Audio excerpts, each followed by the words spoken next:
Chers amis, bonjour à tous et à toutes. Content de vous retrouver pour ce nouveau partage de l'Évangile. On va parler aujourd'hui de l'Antéchrist. On trouve donc des références dans toute la Bible et particulièrement dans l'Apocalypse. Donc on va commencer à lire un chapitre de l'Apocalypse, Apocalypse 13, les versets 1 et 2. Donc, puis je vis monter de la mer une bête qui avait 10 cornes et 7 têtes, et sur ses cornes 10 diadèmes, et sur ses têtes des noms de blasphème. La bête que je vis était semblable à un léopard, ses pieds étaient comme ceux d'un ours, et sa gueule comme une gueule de lion. Le dragon lui donna sa puissance et son trône, et une grande autorité. Voilà. Donc, on voit que cette bête reçoit la puissance du dragon, c'est-à-dire du diable, son trône et une grande autorité. Et donc voilà la description de cette bête qui monte de la mer. Elle a 10 cornes avec 10 diadèmes.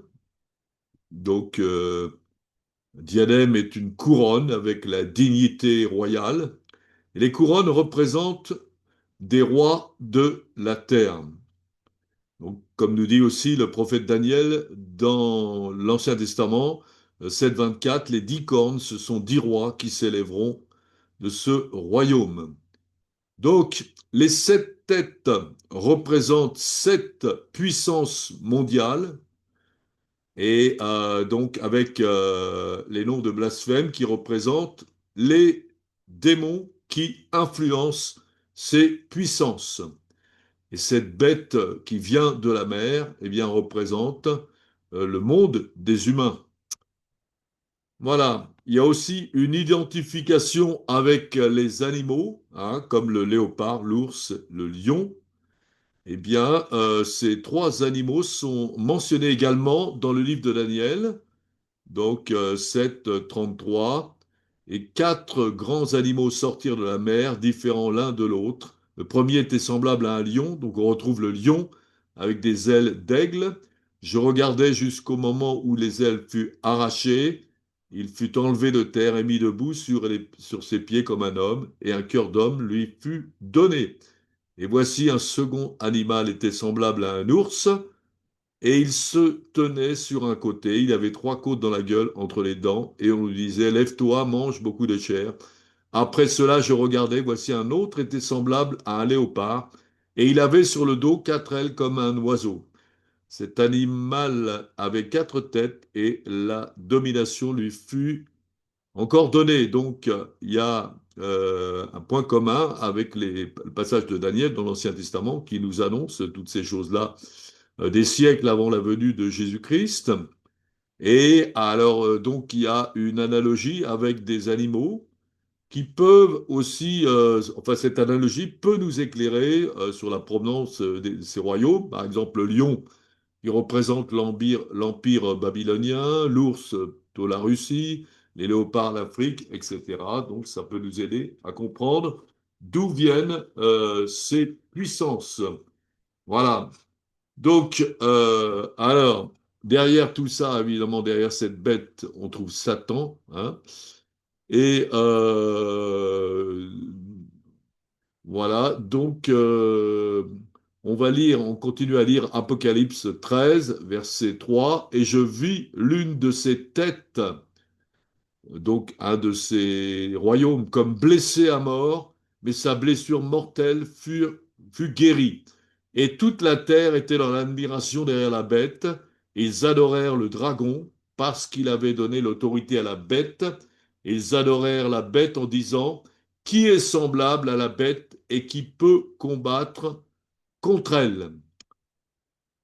Voilà, donc là, on voit que dans ce texte, une des têtes de la bête, donc une des puissances mondiales, va être frappée à mort et puis va guérir de sa blessure. Donc ce grand miracle qui vient du diable va impressionner toute la terre et toute la terre va être dans l'admiration derrière la bête qui a été guérie et va adorer la bête et au travers de la bête, le diable, bien entendu. Voilà donc cette histoire d'une tête qui est blessée à mort, hein.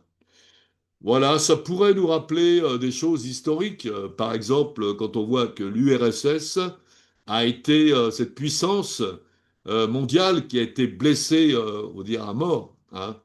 Mais dans ce cas-là, bon, elle n'est pas encore, elle n'a pas été guérie, hein. C'est peut-être Poutine qui voudrait restaurer l'URSS, mais pour l'instant, ça marche pas.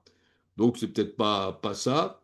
Mais ça peut nous aider à comprendre comment cette tête de la bête va être blessée, peut-être anéantie. Ça va se passer peut-être pour une des puissances qui va travailler, bien sûr, avec l'Antéchrist. Alors, ça, c'est donc la bête qui monte de la mer, qui va représenter donc l'Antéchrist, c'est le pouvoir de l'Antéchrist. Alors, on peut voir aussi dans la suite, Apocalypse 13,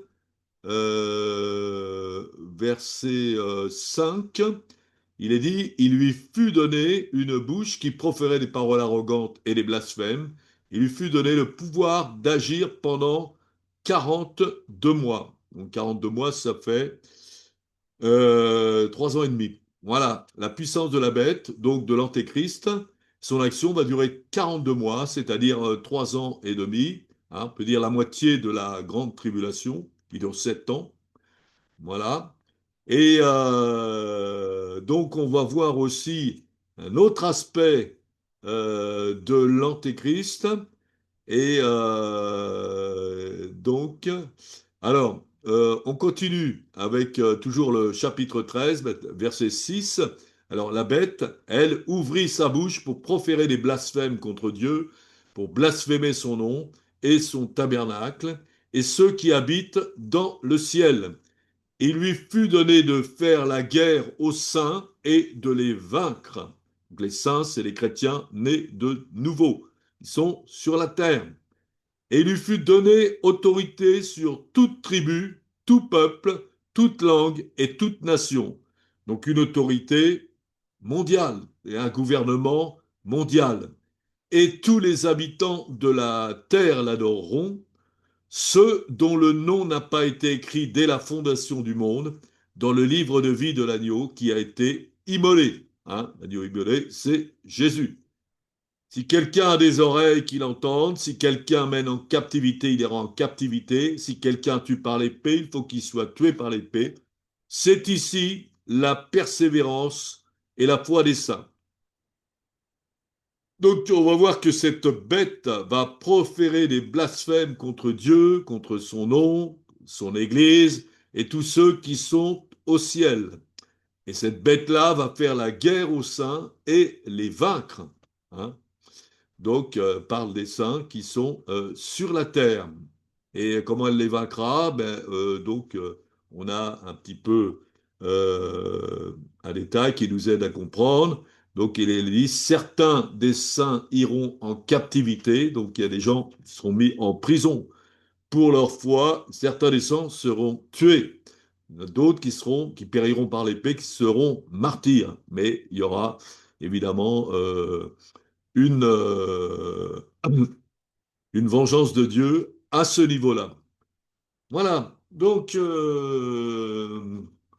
alors on voit maintenant donc plus clair sur l'Antéchrist, donc c'était qui vient de cette bête, qui aura autorité sur le monde entier, voilà, et tous les habitants de la terre adoreront la bête, donc le diable, hein, sauf évidemment les chrétiens nés de nouveau, hein, donc à part s'ils étaient trompés mais je souhaite à personne. Donc cette bête, on verra, elle aura un pouvoir politique dans toutes les nations, hein, donc ce sera comme un grand dictateur mondial, un pouvoir religieux aussi, on va le voir donc dans la suite, avec des miracles, et un pouvoir militaire aussi, puisqu'il fera la guerre. Donc cette bête représente l'antéchrist, hein, et il y a encore une partie de l'antéchrist qui va nous être révélée par la suite. C'est la bête qui montre de la terre. Donc c'est toujours la terre, ça vient toujours des humains, hein, et ça va être le pouvoir religieux de l'antéchrist. Alors on va lire donc Apocalypse 13, verset 11. Puis je vis monter de la terre une autre bête qui avait deux cornes semblables à celles d'un agneau et qui parlait comme un dragon. Voilà. Donc, cette bête ressemble à un agneau. L'agneau parle de Jésus, évidemment, l'agneau de Dieu qui enlève le péché du monde et qui va parler comme un dragon. Donc, elle ressemble à un agneau et parle comme un dragon. Mais ce n'est pas du tout un agneau, hein. C'est un agneau. C'est un dragon déguisé, hein, c'est ce que nous dit aussi Paul dans 2 Corinthiens 11-14. Ce n'est pas étonnant puisque Satan lui-même se déguise en ange de lumière. Voilà. Donc l'antéchrist, eh bien, ça va être quelqu'un qui va se faire passer pour Christ et qui va tromper les gens, beaucoup de gens, tous ceux qui ne croient pas, mais aussi parfois ceux qui croient. Voilà, donc cette bête va exercer, il est dit donc au verset 12, elle exerce toute l'autorité de la première bête en sa présence, et elle fait que la terre et ses habitants adorent la bête, la première bête dont la blessure mortelle avait été guérie. Donc, elle a un pouvoir spirituel, service de la première bête, hein. Donc, on voit, bon, ça peut nous faire penser, par exemple, quand Hitler qui manifestait une sorte d'antéchrist, on peut le dire, qui voulait avoir un pouvoir sur le monde entier, hein, et qui avait aussi un porte-parole qui, euh, faisait que beaucoup de gens vont aller suivre Hitler. Bon, c'est un peu pour faire comprendre. Voilà, là, ça sera beaucoup plus puissant, hein. Donc, à côté de l'Antéchrist, eh ben, Hitler, c'est un enfant de cœur, hein. Voilà, donc cette bête qui est au service de la première bête, hein, qui est en fin de compte le faux prophète, donc va opérer des grands prodiges, hein, donc chapitre verset 13, même jusqu'à faire descendre du feu du ciel sur la terre à la vue des hommes. Elle va faire aussi des miracles, hein, verset 14, elle séduisit les habitants de la terre par des prodiges qui lui étaient donnés d'opérer en présence de la bête, disant aux habitants de la terre de faire une image de la bête qui avait la blessure de l'épée et qui vivait. Et il lui fut donné d'animer l'image de la bête, afin que l'image de la bête parlât, et qu'elle fit que tous ceux qui n'adoraient pas la bête, enfin l'image de la bête, fussent tués. Voilà, on va voir donc ce faux prophète va avoir une puissante euh, une puissance d'action, hein, et avec toute la modernité, je veux dire, tout ce qui se passe au niveau de la communication, l'Internet. On voit déjà maintenant dans les grandes puissances comme la Chine, elles sont capables maintenant de pouvoir contrôler toute la population, mais ça sera encore pire, beaucoup plus élaboré que ça. Et donc, nous serons tous enfin, contrôlés par l'antéchrist, et notamment cette bête, qui va savoir si on marche bien, si on adore cette bête ou on ne l'adore pas, hein, et ceux qui ne l'adorent pas seront tués. Donc, ce sera un contrôle extrêmement puissant sur le monde entier, hein, mais seuls ceux qui croient véritablement en Jésus pourront résister et ne pas être trompés et embarqués par l'antéchrist et finalement être sur le chemin de la perdition éternelle. Voilà. Donc cette bête, on voit en fin de compte, euh, Voilà, donc elle va obliger toute la terre, comme on l'a dit, à adorer l'image de la bête qui est animée. Voilà, sous peine de mort pour ceux qui ne le feraient pas. Et elle fit que tous, verset 16, petits et grands, riches et pauvres, libres et esclaves, reçussent une marque sur leur main droite ou sur leur front, et que personne ne put acheter ni vendre sans avoir la marque, le nom de la bête ou un nombre de son nom. C'est ici la sagesse que celui qui a de l'intelligence calcule le nombre de la bête, car c'est un nombre d'hommes, et son nombre est 666. Voilà, donc on voit que cette bête va avoir un pouvoir économique sur toute la terre, hein, obligeant tous les hommes à avoir une marque sur le front ou sous la main pour pouvoir acheter et vendre pour pouvoir vivre, tout simplement, hein. Donc, on voit que c'est quelque chose qui était...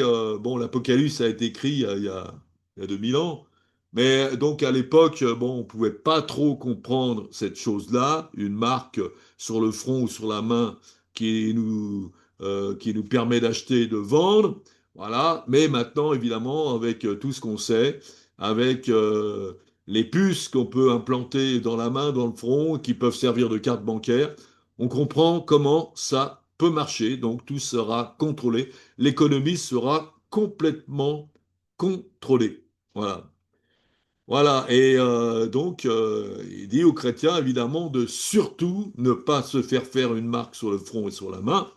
Alors peut-être ils pourront plus acheter ni vendre, mais les chrétiens doivent avoir confiance en Dieu, hein, ce Dieu qui a, pendant 40 ans, eh bien, nourri les Hébreux dans le désert par la manne. Bon, il est capable de le faire aussi, hein. On n'a pas besoin de l'antéchrist et la permission de l'antéchrist pour pouvoir acheter et vendre. Eh bien, Dieu est tout-puissant. Et c'est lui qui nous a dit, ne vous inquiétez pas de ce que vous mangerez, de quoi vous serez vêtus, etc. Eh bien, la parole de Dieu, elle marche toujours. Alléluia. Donc, alors, cette bête qui monte de la terre, c'est le faux prophète, comme on l'a dit, au service de l'Antéchrist. Et on voit que le diable, finalement, ne fait que imiter Dieu, hein. Donc, Dieu qui se manifeste en trois personnes, le Père, le Fils et le Saint-Esprit, voilà, on va voir que aussi l'Antéchrist va se manifester en trois personnes, hein. Alors, la personne principale, on va dire, c'est Satan, hein, parce que tout ça vient de Satan, hein. Ensuite, on a l'Antéchrist, donc ça sera un être humain qui sera, comment dirais-je, euh, habité par le diable complètement, hein, de même que Jésus est venu sur la terre habité par Dieu, ben là, ce sera l'Antéchrist sera habité par le diable, hein, un homme qui est issu de la terre. Et la troisième personne, c'est le faux prophète qui va faire des miracles, il va exercer une puissance maintenant sur le monde et qui peut représenter, par exemple, le Saint-Esprit, hein. Mais évidemment qu'il n'est pas du tout le Saint-Esprit, hein. Voilà. Donc, on voit aussi le diable qui fait une copie, qui essaye de singer Dieu, c'est toujours comme ça qu'il fait. Parce que le diable n'est pas un créateur, le créateur, eh bien, c'est uniquement Dieu. Et certains vont s'y tromper, hein, devant cette puissance. Ils penseront que c'est Dieu. Il y en a qui penseront que c'est le Messie qui est revenu, etc., hein. Et donc ça, c'est extrêmement dangereux pour eux, parce que ceux qui croient en Jésus, bon, eh bien, vont recevoir la vie éternelle, mais ceux qui croiront dans l'Antéchrist recevront la perdition éternelle. Pas du tout pareil. Voilà, donc c'est très important de savoir ça. Voilà. Et Jésus avait déjà parlé de ça. Il en a parlé plusieurs fois dans Matthieu 24, Marc 13, Luc 21. Voilà. Et il va dire donc pour la fin des temps, Jésus dit à ses disciples, prenez garde, c'est Matthieu 24, 4, prenez garde que personne ne vous séduise, car plusieurs viendront sous mon nom, disant c'est moi qui suis le Christ, et séduiront beaucoup de gens, hein. Donc c'est ça le but de l'Antéchrist, c'est séduire beaucoup de gens pour que les gens puissent croire plus au diable et pas en Dieu. Voilà, l'antéchrist se fera passer pour le Christ, hein. Voilà, donc il y a beaucoup de gens qui peuvent attendre. le Messie, comme les Juifs ou les musulmans qui attendent le Mahdi, enfin, des choses comme ça qui va, hein, et qui seront aussi tous trompés. Voilà.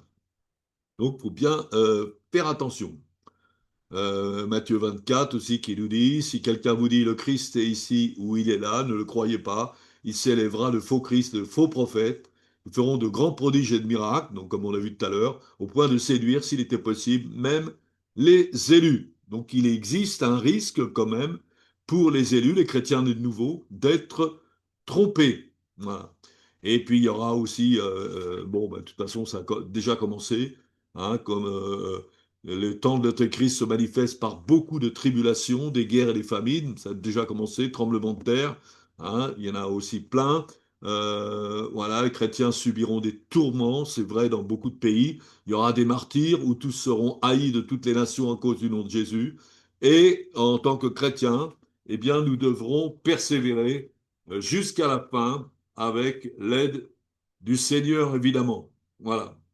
Donc, on nous dit aussi que pendant toutes ces périodes, pendant toutes ces épreuves, eh bien, les chrétiens qui seront toujours sur la terre, nés de nouveau, eh bien, ils seront censés être occupés à évangéliser. Hein. Donc c'est ce que nous dit la parole. Hein. La fin viendra quand toutes les nations seront évangélisées. Parce que Dieu est bon, Dieu veut sauver tous les hommes, hein, et c'est pour ça qu'il dit à son Église, à ses disciples, allez par tout le monde annoncer la bonne nouvelle à toute la création. Hein. Je me rappelle un jour, j'étais dans une ville et puis il y a un policier qui me croise et qui me dit, ah, vous n'avez pas le droit de faire ça, vous faites du prosélytisme, c'est interdit, tout ça. Alors je lui dis, bah, montrez-moi une loi qui dit ça. Bon, il n'a pas pu me la montrer.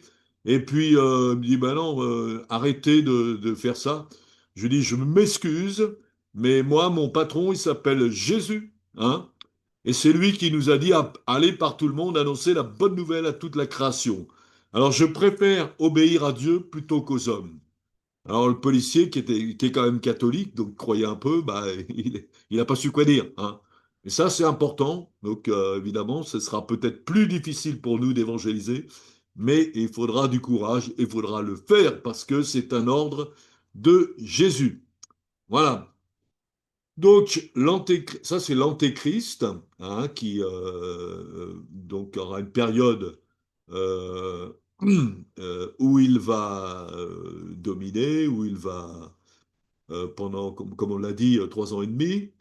Et alors, évidemment, et tout le monde, plus ou moins, va se tromper. Hein. Il est parlé dans 2 Thessaloniciens de 4, c'est Paul qui dit ça. Donc l'adversaire, c'est l'antéchrist qui s'élève au-dessus de tout ce qu'on appelle Dieu et tout ce qu'on adore, jusqu'à s'asseoir dans le temple de Dieu, se proclamant lui-même Dieu. Donc ce antéchrist va tromper tout le monde. Hein. Il va tromper aussi Israël. Hein, et Israël qui va penser peut-être que c'est le Messie. Hein, et puis le jour où cet antéchrist ira s'asseoir dans le temple de Dieu, hein, ce temple qui est en train d'être reconstruit par Israël, proclamant lui-même Dieu, alors évidemment là Israël va dire bah non c'est pas le Messie là, c'est un homme qui se proclame Dieu, ça va pas. Donc, alors évidemment, après, ça sera très très dur pour Israël, puisque l'Antéchrist va finir par lui faire une guerre mondiale contre Israël. Enfin, ça c'est, on le verra dans un prochain partage. Donc, l'Antéchrist va tromper Israël, hein, voilà. Et puis, il va en tromper beaucoup, hein, de même que les musulmans qui attendent. Alors, il y en a qui disent c'est Jésus, mais c'est pas le même Jésus chez les musulmans, donc c'est le Mahdi, enfin, c'est quelqu'un qui va venir, mais qui sera, en réalité, qui va tromper les gens, qui sera l'antéchrist, et que beaucoup suivront, hein, et pour aller à la perdition éternelle. Voilà. Donc, alors, bon. Dieu, évidemment, c'est le maître du monde, hein, il domine Satan. Satan ne peut en réalité rien faire que Dieu le laisse faire. Donc si Dieu va laisser faire maintenant l'antéchrist et tout, il a un but, hein, et ce but, le voir et le lire dans 2 Thessaloniciens 2,9. Donc l'apparition de cet impie, donc de l'Antéchrist, se fera par la puissance de Satan, avec toutes sortes de miracles, comme on l'a vu, des signes, des prodiges mensongers, et toutes les séductions de l'iniquité pour ceux qui périssent, parce qu'ils n'ont pas reçu l'amour de la vérité pour être sauvés. Aussi, Dieu leur envoie une puissance d'égarement pour qu'ils croient au mensonge, afin que tous ceux qui n'ont pas cru à la vérité, mais qui ont pris plaisir à l'injustice, soient condamnés. Ils n'ont pas voulu suivre le chemin de la vérité, ils n'ont pas voulu croire en Jésus. Eh bien, le Seigneur, à travers l'Antéchrist, va faire qu'ils croient au diable et qu'ils vont être sur le chemin de la perdition éternelle. Voilà. Dieu aime tous les hommes. Hein, c'est pour ça qu'il a envoyé Jésus. Jésus qui a accepté maintenant de mourir sur la croix, verser son sang pour qu'on soit sauvé. Mais les gens n'en voudront pas.